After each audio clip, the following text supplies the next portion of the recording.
کیا تم یہ کہنا چاہتے ہو کہ ہمیں مل کر کام کرنا چاہیے؟ جب ہمارا مقصد ایک ہے تو ایک ساتھ کام کرنے میں کیا قباحت ہے؟ تو پھر چلو، میرے اپارٹمنٹ میں ماحول خوشگوار رہے گا، شہزادی نے کہا۔ ٹائیگر نے آگے بڑھ کر تعظیماً شہزادی کا ہاتھ تھام لیا اور دونوں آہستہ آہستہ سیڑھیاں اترتے ہوئے نیچے چل دیے۔ عمارت سے باہر نکل کر ٹائیگر نے ادھر ادھر دیکھا۔ شہزادی اپنی کار میں آئی تھی۔ اس نے کار کا دروازہ کھولا تو شہزادی سارا شاہانہ تمکنت کے ساتھ عقبی سیٹ پر بیٹھ گئی۔ ٹائیگر نے اسٹیئرنگ سنبھال لیا اور گاڑی ایک طرف روانہ ہو گئی۔ کچھ دیر بعد شہزادی کو احساس ہوا کہ گاڑی اس کے اپارٹمنٹ کی طرف نہیں بلکہ کسی اور ہی جانب جا رہی ہے۔ اس نے کہا، کیا تم میرے اپارٹمنٹ کی طرف جانے والے راستے سے بے خبر ہو؟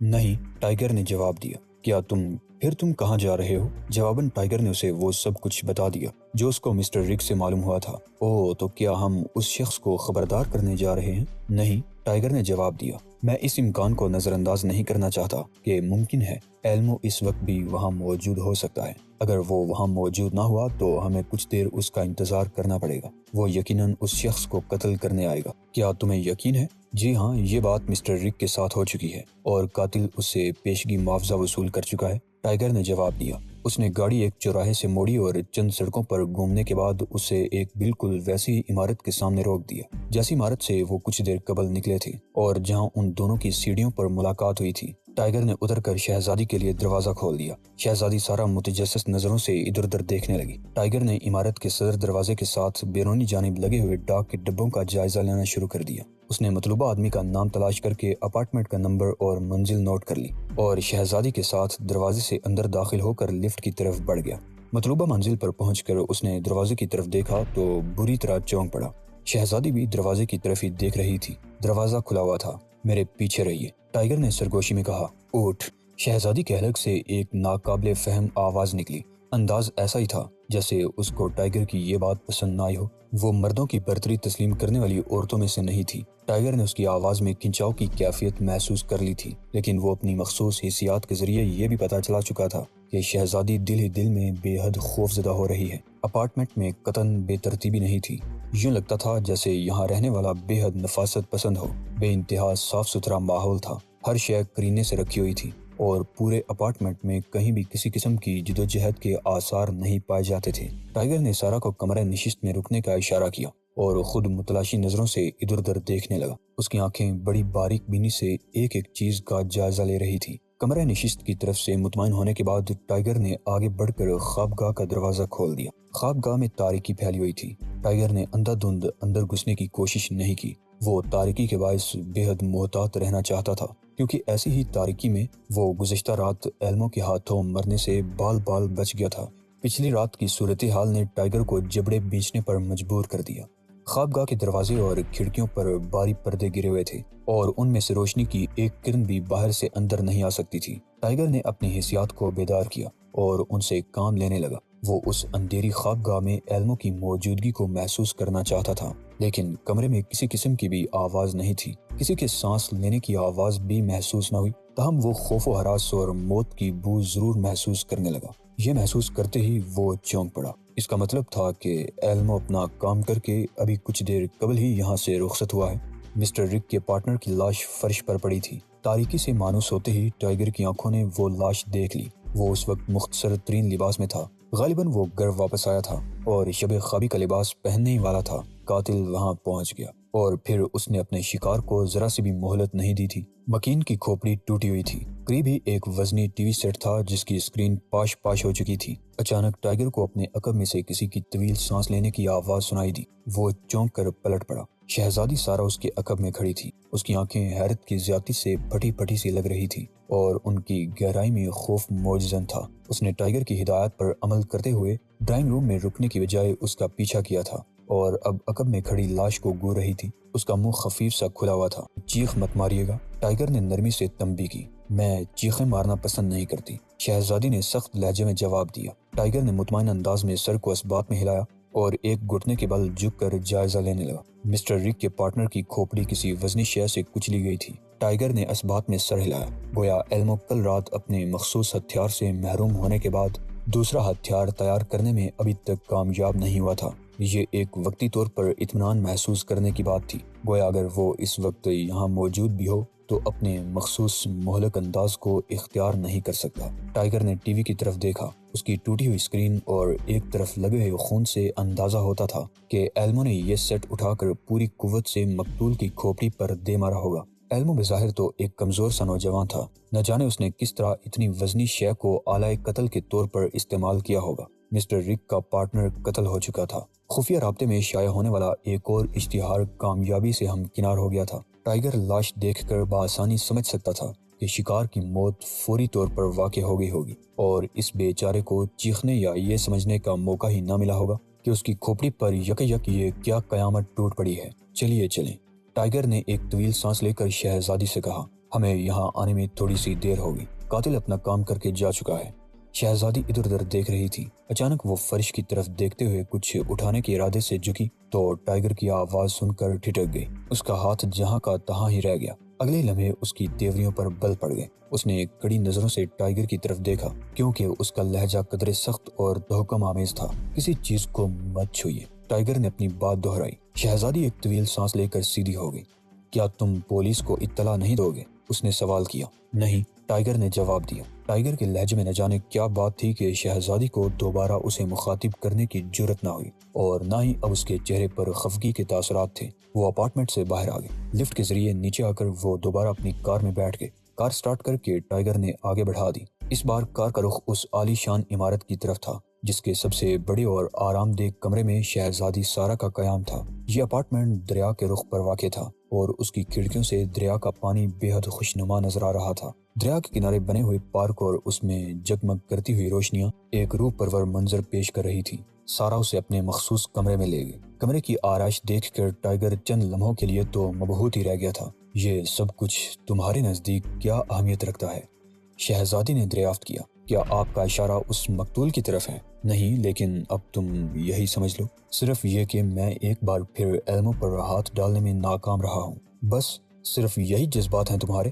اگر آپ کو میرے جواب سے مایوسی ہوئی ہے تو مجھے افسوس ہے، ٹائیگر نے کندھے اچکاتے ہوئے جواب دیا، لیکن یہ حقیقت ہے کہ میں دنیا میں واحد آدمی ہوں جسے مرنے والوں کے سلسلے میں کبھی کوئی افسوس نہیں ہوتا۔ میری دلچسپی صرف زندہ ہستیوں تک محدود ہے اور ایک زندہ ہستی میں بھی ہوں، سارا نے کہا۔ جی ہاں، ٹائیگر نے کہا اور مسکرانے لگا، اسی لیے میں آپ میں بھی دلچسپی لینے پر مجبور ہوں۔ شہزادی کے چہرے پر شرم و حیا کا وہ تاثر پیدا ہو گیا جسے ٹائیگر نے اب تک کی تمام ملاقاتوں میں پہلی بار دیکھا۔ ان تاثرات کے ساتھ وہ ایک بالکل ہی بدلی سی لڑکی محسوس ہونے لگی اور یوں اس کا حسن پہلے سے کہیں زیادہ پرکشش ہو گیا۔ کیا خیال ہے، ایلمو نامی یہ شخص بائی جان کو بھی قتل کرنے کی کوشش کرے گا؟ شہزادی سارا نے خود پر قابو پاتے ہوئے سوال کیا۔ ہاں، وہ یقیناً ایسا کرے گا۔ کیوں؟ اور وہ یہ کام کس کے لیے کرے گا؟ اس طرح اسے کیا حاصل ہوگا؟ آپ کا خیال یہاں درست ہے، ٹائیگر نے اس کی ذہانت کو سراہتے ہوئے کہا۔ اس وقت اس کے پاس سلطان کو قتل کرنے کا کوئی بھی معاہدہ نہیں ہے۔ جن لوگوں نے اس کی خدمات سلطان کے سلسلے میں حاصل کرنے کی کوشش کی تھی، انہوں نے درپردہ اپنے ہی کسی رقیب کو راستے سے ہٹانے کے لیے یہ ذریعہ استعمال کیا تھا۔ میرا اور آپ کا اشتہار یوں ضائع گیا کہ ہم سے اس کا معاہدہ ہی نہیں ہو سکا اور اسے دولت حاصل کرنے کا یہ نادر موقع کھونا پڑا۔ لیکن ایک غیبی انسان کے لیے کسی ایسی ہستی کو تلاش کرنا مشکل نہیں جو در حقیقت سلطان کی موت کی خواہش مند ہے۔ جیسے ہی وہ اس ہستی سے معاہدہ کرنے میں کامیاب ہو گیا، وہ سلطان پر ضرور حملہ کرے گا۔ شہزادی نے اس کی بات کی تائید میں سر ہلاتے ہوئے کہا، تم ٹھیک کہتے ہو، لیکن جہاں تک میں اس شخص کے سلسلے میں سمجھ رہی ہوں، اس کے مطابق وہ بغیر دولت حاصل کرنے کے چکر میں پڑے بھی یہ کام کر سکتا ہے۔ جی ہاں، دراصل ہم ایک ایسے آدمی کے سلسلے میں بات کر رہے ہیں جو پہلے ایک گیدڑ ہوا کرتا تھا۔ اس گیدڑ کے ہاتھ شیر کی کھال لگ گئی ہے اور وہ اسے پہن کر خود کو شیر سمجھنے لگا ہے۔ نہ صرف یہ بلکہ وہ شیر بن بھی گیا ہے۔ وہ اب ایک طاقتور ہستی ہے اور گزشتہ رات میں نے اور اوشان نے گویا ایک طرح سے اس کی طاقت کو للکار دیا ہے۔ یہی وجہ ہے کہ وہ سلطان کو نظر انداز نہیں کرے گا۔ اگر ایسا نہ ہوا تو یقین کیجیے کہ وہ خود اپنی ہی کھوپڑی توڑنے پر مجبور ہو جائے گا۔ ناکامی اور ان حالات میں ناکامی اس کے لیے ناقابل برداشت ہوگی، تاہم مجھے یقین ہے کہ وہ چیلنج ضرور قبول کرے گا۔ اور تمہارا اپنے بارے میں کیا خیال ہے؟ میں بھی ہر قسم کا چیلنج قبول کرنے پر مجبور ہوں۔ کوئی نفسیاتی وجہ کے علاوہ یہ میرا فرض بھی ہے۔ وہ نصف شب سے کچھ دیر بعد تک اس موضوع پر باتیں کرتے رہے۔ ڈنر انہوں نے بہت دیر سے کھایا اور پھر ٹائیگر شہزادی سے اجازت لے کر اٹھ کھڑا ہوا۔ وہ عمارت سے باہر آیا تو ٹھنڈی ہوا چل رہی تھی اور موسم کچھ بھیگا بھیگا سا محسوس ہو رہا تھا۔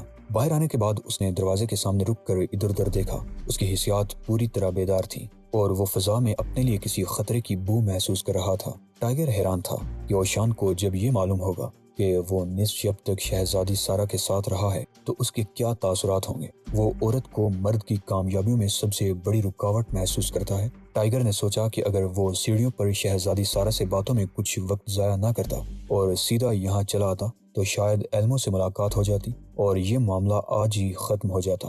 اس کو اوشان کے اصول بے حد پسند تھے، لیکن نہ جانے کیوں وہ بعض اصولوں کے سلسلے میں خود کو اب تک پابند کرنے میں کامیاب نہیں ہوا تھا۔ عمارت کے دروازے سے نکلنے کے بعد وہ ایک طرف چل دیا۔ چلنے کا انداز ایسا ہی تھا جیسے وہ آدھی رات کے بعد چہل قدمی کے ارادے سے نکلا ہو۔ اسے آدھی رات کا وقت بے حد پسند تھا۔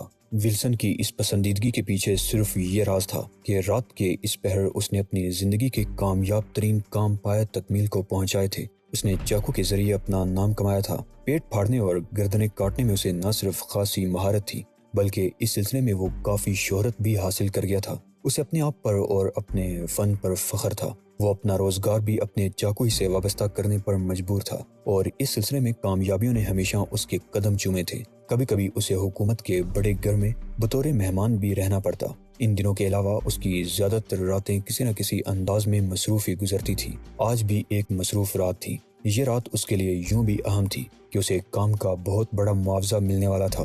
وہ دل ہی دل میں اس رقم سے کوئی بڑا کاروبار شروع کرنے کے منصوبے بنا رہا تھا اور جرائم پیشہ لوگوں کے نزدیک بڑا اور نسبتاً آسان کام ہمیشہ منشیات فروشی ہی ہوتا ہے۔ یہ ولسن کی برسوں پرانی خواہش تھی، لیکن اس کام کے لیے بہت زیادہ سرمایہ درکار تھا جو اتفاق سے کبھی اس کے ہاتھ نہیں آیا تھا۔ لیکن آج رات اس کی برسوں پرانی خواہش پوری ہونے والی تھی۔ جس شخص نے اس کی خدمات حاصل کی تھی وہ ایک آدمی کو ٹھکانے لگانا چاہتا تھا۔ یہ کام اپنی دانست میں ولسن تنہا بھی سر انجام دے سکتا تھا، لیکن اس شخص کی ضد تھی کہ وہ اپنے ساتھ چند مزید ماہر آدمی بھی رکھے، چونکہ اس آدمی نے ہر مددگار کو الگ سے معاوضہ دینے کی پیشکش کی تھی۔ اس لیے ولسن کو اعتراض نہیں تھا۔ اسے تو تب اعتراض ہوتا جب اس کے حصے میں سے کسی کو رقم ادا کی جاتی۔ ویلی اور ویب دو ایسے آدمی تھے جن سے ولسن اکثر کام لیا کرتا تھا۔ یہ دونوں زبردست غنڈے تھے اور ماضی میں بڑی خوش اسلوبی سے کئی کاموں میں ولسن کا ہاتھ بٹا چکے تھے۔ ویلی بھی ایک ماہر چاقو باز تھا، لیکن ولسن کے خیال کے مطابق اس کے پاس سٹائل کی کمی تھی۔ ویلی کی عمر بھی ولسن کی طرح 26 سال تھی، لیکن وہ وزن میں کافی زیادہ تھا۔ اس کا قد بھی قدرے لمبا تھا اور اس کے چہرے پر ہر وقت سرخی لہریں مارتی رہتی تھی۔ لیکن آج رات ویلی اس کا ہاتھ بٹانے کے لیے ساتھ نہیں آیا تھا، بلکہ اس نے اپنے ہم زلف ٹیلر کو اپنی جگہ بھیج دیا تھا۔ ٹیلر اگر لوٹ مار میں مصروف نہیں ہوتا تھا تو عام دنوں میں ایک ڈرائی کلینر کی دکان پر کام کرتا، اس لیے اس رابطہ قائم کرنے میں کسی قسم کی دشواری نہیں ہوئی اور وہ کام کے لیے فوراً ہی آمادہ بھی ہو گیا تھا۔ اس سے قبل ولسن کو ٹیلر کے ساتھ کام کرنے کا کبھی موقع نہیں ملا تھا، اس لیے وہ دل ہی دل میں دعا کر رہا تھا کہ کہیں یہ شخص کام خراب نہ کر ڈالے۔ اس کا تیسرا ساتھی بگ لوئس تھا۔ دنیا میں جتنے بھی مکار آدمیوں سے ولسن کی واقفیت تھی، بگ لوئس ان سب سے زیادہ مکار اور ذہین تھا۔ اس میں بلا کی پھرتی بھی تھی۔ وہ لوگ اس وقت ایک تاریک گوشے میں کھڑے تھے اور ولسن اپنے ساتھیوں کو ہدایات دے رہا تھا۔ میں جو کچھ کہہ رہا ہوں اس کے مطابق ہی عمل ہونا چاہیے، ولسن نے قدرے تحکمانہ لہجے میں کہا، اور اگرچہ ہمیں سب کو مل کر صرف ایک ہی آدمی سے ملنا ہے، لیکن جس شخص نے ہماری خدمات حاصل کی ہیں اس کا کہنا ہے کہ یہ شکار آسان ثابت نہیں ہوگا۔ یہی وجہ ہے کہ تم لوگوں کو بے حد محتاط رہنا پڑے گا۔ سمجھ گئے؟ سمجھ گئے، سب بیک زبان بولے۔ ٹھیک ہے، ولسن مطمئن ہو گیا۔ ٹھنڈا ٹھنڈا ہائی سی مینگو۔ ٹیلر پھر گنگنانے لگا، میری کوشش ہوگی کہ سب سے پہلا حملہ میں کروں۔ ولسن نے اس گنگناہٹ پر توجہ دیے بغیر بات جاری رکھی، یہ میرا کام ہے، اس لیے پہل مجھے ہی کرنی چاہیے۔ خیال رہے کہ اس شخص کی جیبیں خالی کرنا ہے تاکہ بعد میں یہ لوٹ مار کا معاملہ سمجھا جائے اور کسی کی توجہ اس شخص کی طرف مبذول نہ ہو جس نے اتنے مہنگے معاوضے پر ہماری خدمات حاصل کی ہیں۔ کھیل ختم ہوتے ہی تم لوگ مجھ سے اپنا معاوضہ وصول کر لینا، سمجھ گئے؟ جی سمجھ گئے، سب نے ایک ساتھ کہا۔ ٹھیک ہے، ولسن نے اطمینان کے اظہار میں سر ہلا دیا۔ ٹھنڈا ٹھنڈا۔ ٹیلر کی گنگناہٹ دم توڑ گئی کیونکہ ویلی نے فوراً ہی اس کے منہ پر ہاتھ رکھ دیا تھا۔ وہ باہر آ رہا ہے، ولسن بڑبڑایا۔ ہمیں اپنی اپنی پوزیشن سنبھال لینی چاہیے، ویلی نے کہا۔ سب تاریکی میں منتشر ہو گئے اور انہوں نے اپنی اپنی پوزیشن سنبھال لی۔ عین اسی وقت ٹائیگر اس عمارت کے دروازے پر نمودار ہوا تھا جس میں شہزادی سارا مقیم تھی۔ ولسن نے بہت اچھا منصوبہ بنایا تھا۔ ٹائیگر کسی بھی سمت میں جاتا اس کے ساتھیوں سے نہیں بچ سکتا تھا۔ اس نے ہر طرف جال پھیلا رکھا تھا اور پھر وہ سب کے سب حیران رہ گئے کیونکہ ان کی توقع کے خلاف ٹائیگر دائیں یا بائیں نہیں گھوما تھا، وہ سڑک پار کر کے سیدھا دوسرے فٹ پاتھ کی طرف بڑھ رہا تھا۔ ایک لمحے کے لیے ولسن کو یوں محسوس ہوا جیسے اس کا سارا منصوبہ درا کا درا رہ جائے گا اور شکار اس کی دسترس سے نکل جائے گا۔ اس سے رابطہ قائم کرنے والے نے ٹھیک ہی کہا تھا، یہ شخص آسان شکار نہیں ہو سکتا۔ اس نے بڑا ہی غیر معمولی راستہ اختیار کیا تھا۔ ولسن اور اس کے ساتھیوں میں سے کوئی سوچ بھی نہیں سکتا تھا کہ وہ سڑک پار کر کے دوسرے فٹ پاتھ کی طرف چل دے گا۔ ولسن نے فیصلہ کیا، اس سے قبل کہ معاملہ ہاتھ سے جاتا رہے اسے چاہیے کہ فوراً کوئی عملی قدم اٹھائے۔ وہ ٹائیگر کی طرف دوڑ پڑا۔ مسٹر ٹھہرو۔ ٹائیگر چونک کر رک گیا۔ اس نے پلٹ کر دیکھا، اس شخص کا لہراتا ہوا ہاتھ اس کی طرف دوڑا چلا رہا تھا۔ عین اسی وقت 4 مزید نوجوان اس کے پیچھے قطار بنا کر آگے بڑھنے لگے۔ کیا بات ہے؟ ٹائیگر نے ولسن سے پوچھا۔ تمہارے پاس ماچس ہوگی؟ ولسن نے تیزی سے سوچتے ہوئے بہانہ بنایا۔ تمہاری سگریٹ کہاں ہے؟ اوہ سگریٹ۔ ولسن نے بوکھلا کر پہلے اپنے ہونٹوں کو ٹٹولا، پھر اپنے ہاتھوں کی طرف دیکھا۔ وہ تو شاید دوڑتے میں کہیں گر گئی ہے۔ پھر تو تمہیں ماچس کی ضرورت نہیں رہی۔ میں کہتا ہوں مجھے ماچس چاہیے۔